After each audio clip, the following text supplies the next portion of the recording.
যে আমার কাছে একটা ছোট গাছ, আর এই যে আমার কাছে একটা মাদার গাছ। প্রচুর চারা তৈরি করব কিভাবে, মাদার প্ল্যান্ট তৈরি করব কিভাবে, সেই প্রসেসটা আজকে আমি বলতে চলেছি। আদেও কি সম্ভব একটা গাছ থেকে অনেকগুলো অর্কিড তৈরি করা? অবশ্যই সম্ভব। সেই প্রসেসটাকে আজকে আমি ভিডিওতে তুলে ধরতে চলেছি। ভিডিওটা শেষ পর্যন্ত দেখতে থাকো, ভালো করে বোঝা যাবে। আমি পুরোপুরি গাছ তৈরি করি মাদার প্ল্যান্ট থেকে। মানে আমি একটা নর্মাল অর্কিডকে ভালো করে আগে বড় করি কিন্তু কোনো রকম বুস্ট করে নয়, কোনো ওষুধ প্রচুর পরিমাণে দিয়ে নয়। ন্যাচারাল ভাবে একটা অর্কিডকে গ্রো করি। নেচার সেই অর্কিডটাকে নিজে থেকে খাপ খাইয়ে দারুণভাবে গ্রো করে। এখানে আমার কিন্তু কিছুই ভূমিকা নেই, পুরোপুরি আমি নেচারকে বুঝে নেচারের মতো করে অর্কিডটাকে দারুণভাবে খাপ খাওয়ায়। তাই জন্য একটা অর্কিডকে করার আগে বুঝতে হবে নেচারের সঙ্গে কিভাবে একটা অর্কিডকে কানেক্ট করা যায়। তারপরে খুব সুন্দরভাবে একটা মাদার প্ল্যান্ট তৈরি করা সম্ভব। কিন্তু মাদার প্ল্যান্ট কিন্তু কয়েক মাসে বা খুব তাড়াতাড়ি করা সম্ভব নয়। একটা মাদার প্ল্যান্ট তৈরি হতে যথেষ্ট পরিমাণ সময় লাগে। আমি দীর্ঘদিন থেকে অর্কিড করছি। আমি বহু অর্কিড প্রোপাগেট করেছি, বহু অর্কিড ন্যাচারাল প্রসেসে প্রোপাগেট করেছি। এই নয় যে বিভিন্ন টেকনিক ব্যবহার করে আলাদা রকম আর্টিফিশিয়াল ভাবে আমি একটা অর্কিডকে প্রোপাগেট করি। আমি সেই প্রোপাগেশন কিভাবে করি সেই প্রসেসটা আজকে আমি দেখাবো, যে একটা ছোট অর্কিড থেকে একটা মাদার গাছ কিভাবে তৈরি করব, আর সেই মাদার গাছ থেকে কিভাবে অনেকগুলো অর্কিড প্রোপাগেট করব, সেই প্রসেসটা আজকে আমি দারুণভাবে তুলে ধরবো। এই যে আমার কাছে একটা ছোট গাছ, আর এই যে আমার কাছে একটা মাদার গাছ। এই মাদার গাছ থেকে এই যে এত পরিমাণ চারা বেরিয়েছে, এই চারাগুলোকে কিভাবে প্রসেস করে আমি বড় করেছি, কোন টাইমে আমি এগুলোকে সেপারেট করতে পারবো নতুন গাছ তৈরি করার জন্য, সেই প্রসেসটা আজকে আমি ভিডিওতে দেখাচ্ছি। যে কোনো গাছের যখন নতুন গ্রোথ বেরোয়, এই নতুন গ্রোথ বেরোনোর সাথে সাথে কিন্তু আমি আলাদা করি না। কোন সময় আমাকে আলাদা করতে হবে সেটা আগে জানতে হবে। আগে দেখতে হবে যে একটা অর্কিড থেকে, পুরনো একটা অর্কিড থেকে, একটা মাদার গাছ থেকে একটা চারা গাছ তৈরি হয়েছে। এখানেও একটা চারা গাছ তৈরি হয়েছে। যদি ভালো করে দেখায়, এখানে একটা চারা গাছ তৈরি হয়েছে, এখানে একটা চারা গাছ তৈরি হয়েছে। এইখানেও চারা গাছ তৈরি হওয়ার জন্য রুটস আসছে, ধীরে ধীরে চারা গাছ বেরোবে। এইখানেও একটা চারা গাছ তৈরি হয়েছে। এই যে এবার দেখতে হবে কোন সময় আমি এই চারা গাছগুলোকে আলাদা করব। আগে বুঝতে হবে প্রপার ভাবে এই যে চারা গাছগুলো আছে আদেও প্রপার ভাবে রুটস বেরিয়েছে কিনা ভালোভাবে। আগে দেখতে হবে যে এ নিজে থেকে খাদ্য সংগ্রহ করতে পারবে, দিয়ে নিজের থেকে বেঁচে থাকতে পারবে কি, আগে সেই জিনিসটাকে বুঝতে হবে। কারণ এ অনেকটাই এখন ছোট। এখানে এই যে এর যে স্টেমটা রয়েছে, এই স্টেমটা অনেক দুর্বল। এ নিজে থেকে, একে যখন আমি আলাদা করে দেবো, সেপারেট করে দেবো, এ নিজে থেকে সার্ভাইভ করতে পারবে না। আর একটা যদি ভ্যারাইটি দেখায়, এই যে আমার সামনে আর একটা মাদার গাছ আছে। এই মাদার গাছের ক্ষেত্রে একটা এই যে স্টিক আছে, কেন আছে, একটা কেন থেকে আর একটা চারা বেরিয়েছে। এই যে এখানে শেকড় আছে, এখানে চারা বেরিয়েছে। এইখান থেকে এইটা কিন্তু ওর তুলনায় অনেকটাই কিন্তু বড়। এর আমাকে দেখতে হবে যে রুটস গুলো ভালোভাবে বেরিয়েছে কিনা, এর নিজে থেকে খাপ খেয়ে যাবে কিনা। আমি যদি এখান থেকে সেপারেট করি, এখন কি হচ্ছে, এখন এই যে নতুন গ্রোথটা আছে, এই নতুন গ্রোথটা কিন্তু এইখান থেকে খাবার সংগ্রহ করছে। মানে এর যে মাদার গাছ আছে এইখান থেকে খাদ্য সংগ্রহ করছে। এটা যদি আমি এখান থেকে সেপারেট করে এটা আলাদা করি, তাহলে কি এ নিজে থেকে সার্ভাইভ করতে পারবে সেটা আগে বুঝতে হবে। আর এইটার ক্ষেত্রে এ অবশ্যই করে যাবে, কারণ এর ক্ষেত্রে এই যে কাণ্ডটা, এই যে গোড়াটা, এটা অনেকটাই মোটা, অনেকটাই শক্ত হয়ে গেছে, অনেক দিন থেকে আমি রেখে দিয়েছি। সেই জন্য এটা আমি যখন আলাদা করব, ইজিলি কাঠেতে গ্রো করে দারুণভাবে একটা নতুন গাছ তৈরি করব। এখন আমি দেখাবো যে এই যে আমার ম্যাচিওর গাছটা হয়ে গেছে, একটা ছোট গাছকে যখন আমি বাড়তে সময় দিয়েছিলাম, একটা মাদার গাছ থেকে ছোট গাছ বেরিয়েছিল, সেই ছোট গাছটাকে আমি সময় দিয়েছিলাম। সময় দেওয়ার পরে, পর্যাপ্ত সময় হওয়ার পরে আমি এটাকে আজকে সেপারেট করব। সেই সেপারেট প্রসেসটা আমি দেখাতে চলেছি। একদম নিখুঁতভাবে এই গোড়া থেকে কাটতে হবে।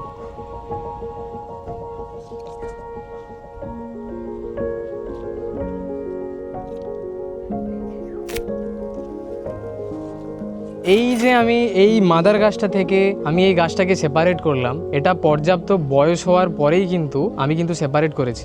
খুব একদম সদ্যজাত গাছ কিন্তু আমি সেপারেট একদম করিনি। মানে অর্কিডের চারা বেরোলেই সেটাকে আমি সেপারেট করবো, এই কনসেপ্টটা পুরোপুরিভাবে ভুল। একে সময় দিতে হবে, নেচারের সঙ্গে খাপ খাওয়াতে হবে। এর এই যে স্টেম আছে, এই স্টেমটা যতক্ষণ না মোটা হবে, আর আগে বুঝতে হবে গাছকে দেখে যে আদেও কি এই গাছটা আমি যদি এখান থেকে সেপারেট করে নিজে থেকে খাদ্য সংগ্রহ করে কি বেঁচে থাকতে পারে, বেঁচে থাকতে পারবে, সেই জিনিসটাকে বুঝতে হবে। অর্কিড করে করে করে করে বুঝতে হবে।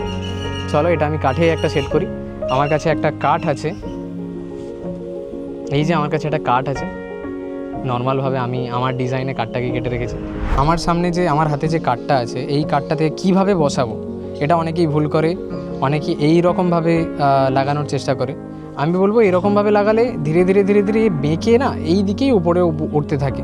আর অনেকেই ভুলভাবে গাছ মাউন্ট করে। তো আমি বলবো কাঠের সংস্পর্শে শেকড়গুলোকে রেখে অল্প মস দিতে হবে। একদম অল্প পরিমাণ মস নিলাম, এই মশটাকে আমি এইটুকুটাই কেন নিয়েছি, আমি অনেকটা তো নিতে পারতাম। আমি বলবো যত অল্প পরিমাণ মশ থাকবে তত বেটার। রুটস যত তাড়াতাড়ি শুকনো হবে তত বেটার। এইখানে এইরকমভাবে এই যে আমার হাতে টায়ারে সুতো আছে, এই সুতোটা দিয়ে ভালোভাবে বেঁধে দেবো।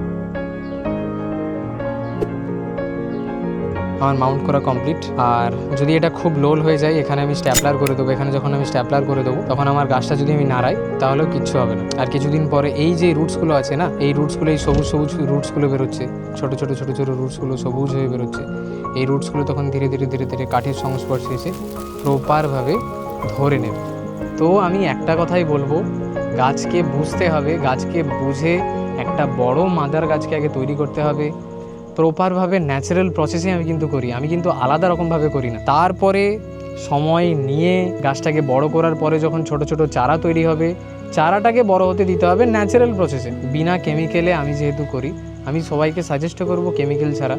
বহু খাবার আছে অর্কিডের দেওয়া, কিন্তু এই নয় যে আমাকে রাসায়নিক খাবারই দিতে হবে, কোনো মানেই হয় না। একটা মাদার গাছ থেকে একটা ছোট চারা তৈরি করলাম, আর এরকম বহু চারা আমি তৈরি করতে পারবো। আমি শুধু মাদার গাছটাকে দেখাই, মাদার গাছটাতে কতগুলো চারা তৈরি হয়েছে সেই জিনিসটাও দেখাই।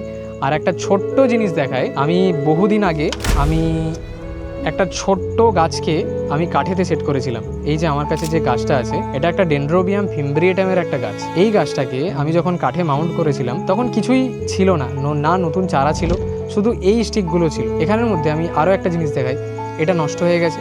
এই কেনটা প্রচুর পুরনো কেন, অনেকবার ফুল দেওয়ার পরে এ ড্যামেজ হয়ে গেছে, পুরো শুকিয়ে গেছে, কারণ এর বয়স হয়ে গেছে। ধীরে ধীরে নিচের দিকের কেনগুলো নষ্ট হয়ে যাবে, উপরের দিকে ধীরে ধীরে বাড়তে থাকে। এটাই হচ্ছে অর্কিডের প্রসেস। আমি দেখাই, এটা যদি আমি নিচে থেকে কেটেও দিই, আমি কাটিনি, আজকেই আমি কেটে দেবো। কটা চারা বেরিয়েছে এখানে, 1 2 3 4টে। এইগুলো যখন বড় হয়ে যাবে তাহলে এইগুলো থেকেও আমি সেপারেট করে আলাদা করে আমি গাছটাকে তৈরি করতে পারবো। তো অর্কিডকে এই 2-3 রকম মাধ্যমে আমি সেপারেট করতে পারবো। একটা ছোট গাছকে বড় করে সেখান থেকে আমি অনেকগুলো গাছের চারা তৈরি করতে পারবো, কিন্তু সময় সাপেক্ষ, অনেক সময় লাগতে পারে। যদি নেচারে প্রপারভাবে খাপ খেয়ে যায় আমাদের নেচারে, তাহলে তো আরও দারুণভাবে গ্রো করতে আরম্ভ করে দেবে। আগে দেখতে হবে, আগে বুঝতে হবে যে আমার পরিবেশে অর্কিড কেমনভাবে খাপ খায়, তারপরে শুরু করতে হবে। সব থেকে প্রথমে আমি একটা মাদার গাছ তৈরি করার পেছনে সময় দিই। একটা ছোট গাছ যখন ন্যাচারাল প্রসেসে চারা তৈরি করবে, ততক্ষণ কিন্তু আমি কিছু প্রয়োগ করে বা আলাদা কিছুভাবে আমি কিন্তু কোনো কিছুই করি না। আগে ন্যাচারাল প্রসেসে গাছটাকে বড় হতে দিই, তারপরে যখন এখান থেকে চারা বেরোয়, সেই প্রসেসটাকে কাজে লাগিয়ে আমি এখান থেকে নতুন চারা তৈরি করি। আর এখান থেকেই তৈরি হয় ভবিষ্যৎ প্রজন্মের নতুন চারা তৈরির প্রসেস। টেক্সটাইল। তো আমার এই ভিডিওটা যদি ভালো লেগে থাকে, আমার এই অর্কিড জার্নি তোমাদের যদি ভালো লেগে থাকে, তাহলে অবশ্যই আমাকে চ্যানেলটাকে সাবস্ক্রাইব করে একটা কমেন্ট করে দেবে শুধু, যে কেমন লাগলো আমার এই জার্নিটা। আর ধীরে ধীরে বহু অর্কিড নিয়ে আমি আলোচনা করতে চলেছি, বহু স্পেসিফিক অর্কিড নিয়ে আমি আলোচনা করতে চলেছি, যে প্রপারভাবে কীভাবে স্পিসিস অর্কিডের জগৎটাকে আমি ফোটাতে চলেছি। তো সেই প্রসেসটা তোমরা দেখতে থাকো, বুঝতে পারবে।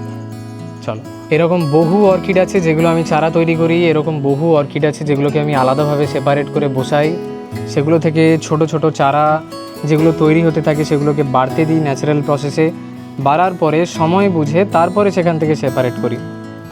এই প্রসেসে ধীরে ধীরে ধীরে ধীরে ধীরে ধীরে গ্রো করতে থাকি, আর আমি আমার বাগানকে ভরিয়ে তুলতে থাকি। এই যে ওপরেও দেখাই আমি, এখানেও কিন্তু নতুন চারা বেরিয়ে আছে। সঠিক সময় আসলে আমি এখান থেকেও সেপারেট করব, এইখান থেকেও এইটাও সেপারেট করব। ধীরে ধীরে রুটস বেরোচ্ছে। বহু গাছ এরকম আছে যেগুলোকে আমি আলাদাভাবে সেপারেট করতে পারবো প্রপারভাবে। এইখানেও একটা গাছ আছে যেখান থেকে আমি সেপারেট করতে পারবো। এই যে, তবে বাড়তে সময় দিতে হবে। এই যে